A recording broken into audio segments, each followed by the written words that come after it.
right? I'm going to be shutting it down. That's what it is. So if I were you, I'd definitely stick around. I'd not dare change that dial. Keep it locked right at home on KayaFM because it's about to get real. As a matter of fact, the guest that I have with me in studio was just telling me how much she loves these songs. I mean, I first played Something Inside So Strong, but that was a Labby Sapphire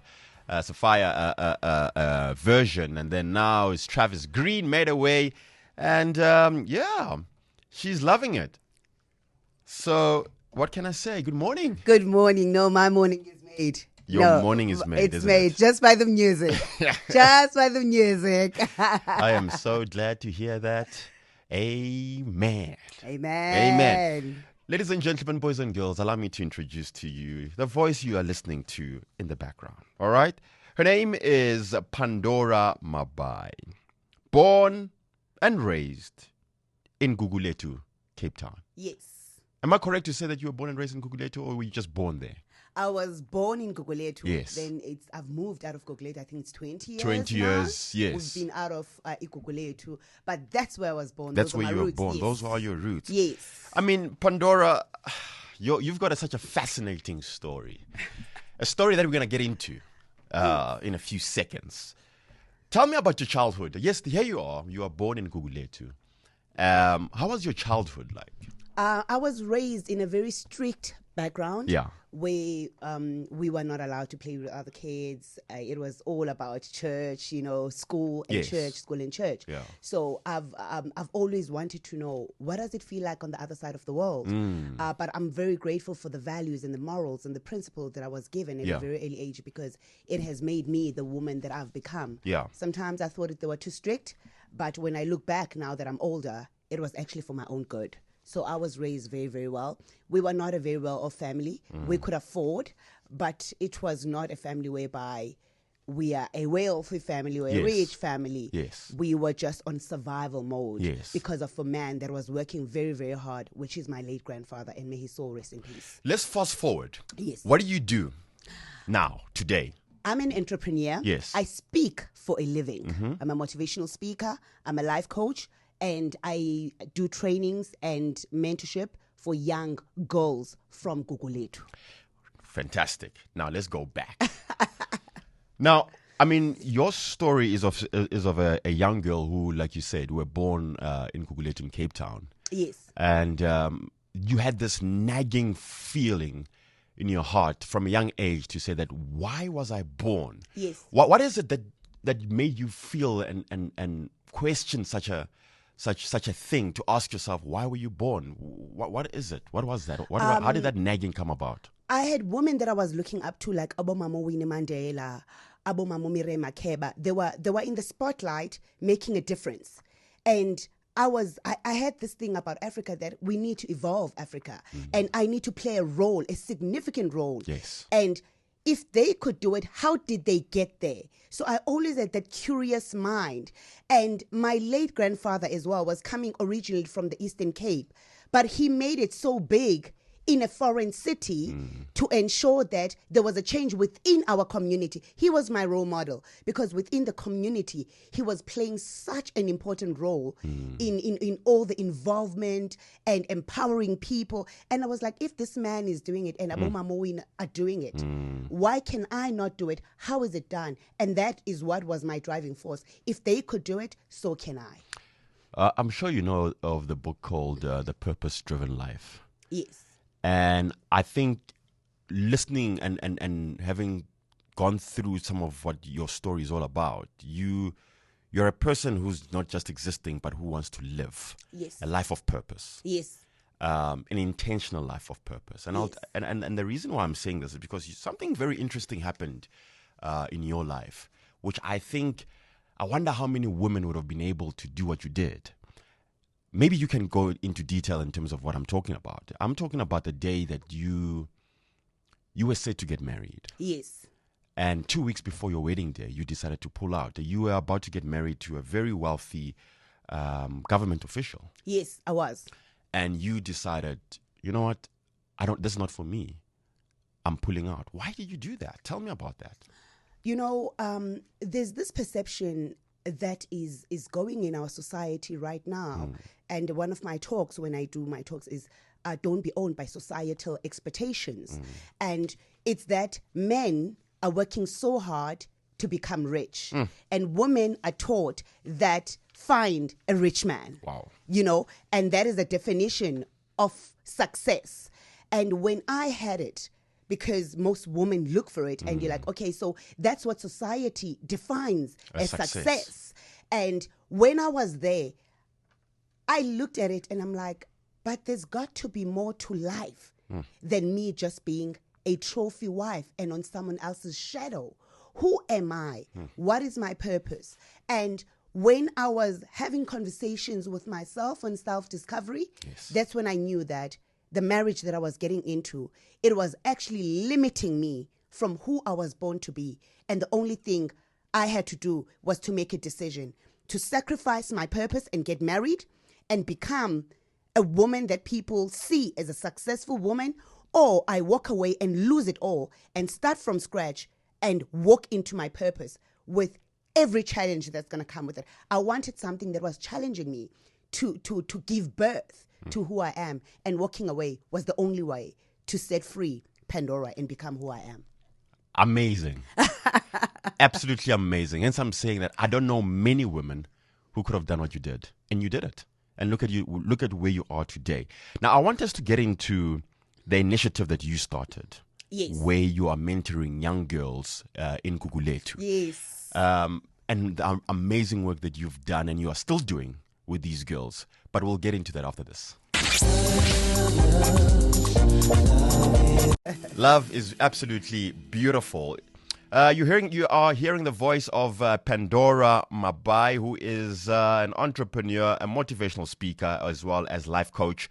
But she likes to call herself an advocate of change, because that's what you are. That is what I stand That's for, exactly yes. who you are. I'm Yeah. an advocate of change. I want us to get into, before we took the break, we were about to get into the initiative that you started called African Grassroots Hoops, which mentors young girls from Gugulethu. Yes. To be specific, you're looking after about 11 girls. Yes. How did this whole thing all start? What motivated you or inspired you to start this initiative? It all started with Vincent Dunja. It all started with him, and really the work that he's doing. He's a basketball player, global basketball player from my township, and I grew up watching him playing ball. And Vincent took goals, and then he started having goals in his team playing basketball. What really moved my heart is when he was trying to take the goals to America, because there was a tournament in America, but there were no funds, there were no resources. Yes. And I was like, but I was once a girl child from Gugulethu, and how can I make a difference here? How can I help with the networks that I have, with the resources that I have? And I contacted him, and I'm like, Vincent, you're a male, and you can only go so far as a man with a girl child. Can I come on board and give back by giving my time, my resources, and mother these kids? Because Amazing. there are some things that male cannot do with a girl child, and they feel more comfortable with a woman. So I felt that was my space, because I never had a mentor when I was growing up in Gugulethu. And had I had a mentor, maybe my life would have turned out differently. And I felt that it is within me to help those kids. So that's what we did. And our kids from the informal settlements of Cape Town, some of them had no IDs, some of them had never been on a plane before. And I knew there was a big breakthrough for these kids. And we came on board, we raised money through social media, and our girls went to America, and they won in America. And we thank the U.S. Embassy, because they were on board throughout with us when we were taking these young, significant human beings to go and fulfill their dream, because I knew what is the importance of a dream. And if we could help to make a difference, why not? Absolutely incredible story indeed. Yes. What, in your opinion, how important is it for us professionals, if you will, to become mentors to young people? It is extremely vital. It is extremely vital. I always say, when you're a baby, you had your mother as your mentor, because your mother was breastfeeding you. She was helping you to walk. When you went to grade 1, you had a teacher in school from grade 1 for you to grade 2, then what changes when we get to this side of the world? Why can we not, once we have made it, it is within our duty to go and help them, because we help them to be able to define their purpose. We help them to be able to walk away from distraction, because with basketball, my goals, teenage pregnancy does not exist. They are away from alcohol. They are away from drugs. They are away from the streets. And that is what we want to speak to them, that you don't have to trend. You don't have to be relevant. You have got a significant role and you've got a purpose in this world. So when you're mentoring someone, you are actually walking them into their destiny and who they are born to be. Because you find that when they get to grade 12, they don't even know what they're supposed to choose when they get to varsity. Sure. But should they have been a mentor and they knew their passion and someone was working with them, they're able to be different and say, but I am not a doctor if my mother wants me to be a doctor. I'm born to be a radio personality, or I'm born to be a life coach, or I'm born to do this. So they are able to walk into what they're born to be just by you having being with them and just mentoring them. It is important. You didn't have a mentor when you were growing up. How did you get to a point where you discovered your purpose? I have to be honest that it was very difficult because I'm a marketing graduate and my life was defined by that. But once I was there, I was like, but there's got to be more. There's got to be more. And the more I prayed and seeking who am I and spending more time with myself than listening to the world, because sometimes the world feeds us so much trying to define who we are.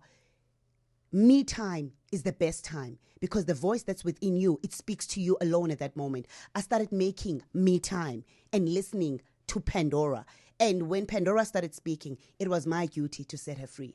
And that's how I did it. It sounds to me like what you are saying is that if I perhaps don't know my purpose in life, I don't have a mentor, the only way, or one of the ways, effective ways for me to find out what my purpose is in life, is to spend a lot of time by myself, quality time, listening to that inner voice in solitude, in prayer, and asking those relevant questions. Who am I and why am I here? Exactly. Your why is always important, because you need to understand why are you doing it. Some people want to be on TV because you want to be on TV, but what significant role are you going to play? What content are you bringing that's going to change the world? Because we are here to make a difference. We are here to change lives. So you need to know why you're doing it.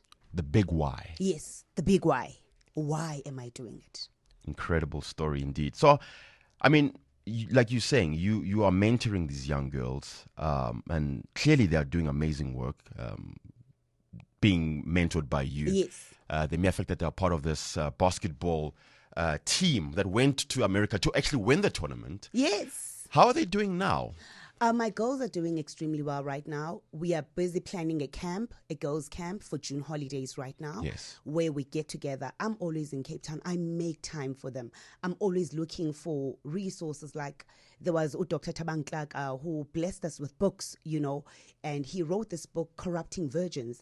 And when I read the book, I felt these are the things that my kids need. So we always constantly communicating. I know what's going on in their lives. I know what's going on in their lives academically, socially, and we're just working together as a team, because when one fails, you fail the entire team. That's what basketball teaches them. There's a parent who's listening to the show right now and says, I've got young girls, or I've got a girl, and I feel like she needs somebody who can walk this journey with them, of mentorship. And she's listening to this interview and is like, you know what? This woman sounds like somebody that I need for my girl. Do you mentor other girls besides these 11 girls that you have in Cape Town? Do you extend yourself to them? Yes, I do. I've got quite a few in Johannesburg.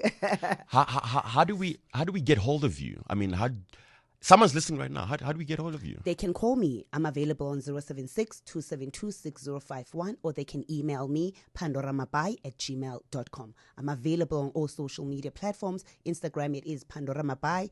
Facebook, I've got a fan page, pandoramabai, inspirational speaker. Twitter, @pmabai. Pandora, you are an inspiration. I'm inspired by your story, how you were raised all the way to adulthood, and how you've made your decisions in life, and how you've had to say no to the easy way out of life so that you can find your purpose and live your dream. I think not a lot of people, like you say, know their purpose, know why they're here on earth. And the day that you find out why you were born is the day you begin to live. Yes. And I believe that you found that purpose. And I think you are such an inspiration, and may your light keep shining. And I'm glad to hear, Thank that you. you have, expanded your wings to actually mentor other young girls, and not just the ones in Cape Town, but anyone can come forward and reach out to you. If you can just give us those details one more time, or as a matter of fact, you know what I'll do? I'll actually put them up on my Twitter page, so that I'll put your details there, so that anyone who wants to get hold of you, I'm available to everyone. They can reach you there. Thank you so much for your time. Really appreciate it. And may you keep shining. Thank you, KayaFM 95.9. That is Pandora Mabai, who is an advocate for change. She's an entrepreneur, a motivational speaker, and life coach.